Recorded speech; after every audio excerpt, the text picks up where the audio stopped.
నాకు ఈ 2 మంత్స్లోని నేచర్ మంత్ర టీం వాళ్ళు చాలా ఎఫర్ట్స్ పెట్టి ప్రతి దాంట్లో కేర్ తీసుకొని చాలా సజెషన్స్ ఇచ్చారు మేడం. అంటే ఒక నాకు ఈ ఫుడ్ నేను ఇలా తీసుకోలేకపోతున్నాను, ఇలా తీసుకోవచ్చా అనేసి అడిగిన ఏ సజెషన్ అయినా వాళ్ళు సింపుల్ గా తీసుకోలేదు మేడం. నాకు ప్రతిదీ బాగా మోటివేట్ చేశారు. నువ్వు చేయగలవు, నీకు రిజల్ట్ వస్తుంది అని చెప్పి చాలా మోటివేషన్ ఇచ్చారు.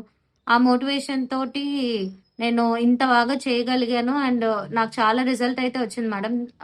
షుగర్ అనేది షుగర్ అనేదే కాదు మేడం, ఏ ఏ డిసీజ్ అయినా రివర్స్ చేసుకోవచ్చు. దానికి ఎగ్జాంపుల్ నేనే.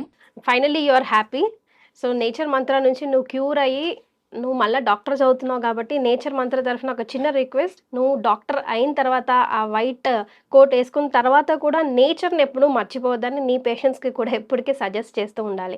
అండ్ వెరీ హ్యాపీ నువ్వు లైక్ అసలు నేను ఉంటానా పోతానా, నేను డాక్టర్ అవ్వటం ఏంటి, నాకు రావటం ఏంటి, కన్ఫ్యూజన్ అన్నీ పోయి ఒక సొల్యూషనే తన 4-5 ప్రాబ్లమ్స్కి రిజల్ట్ ఇచ్చేసిందని చెప్తుంది. మరి తనైతే పిసిఓడి ఫిక్స్ చేసింది, వెయిట్ అఫ్ కోర్స్ కదా సార్, బ్యూటిఫుల్గా తిన్నామంటే బ్యూటీ ఆల్వేస్ ఫిక్స్ చేస్తుంది.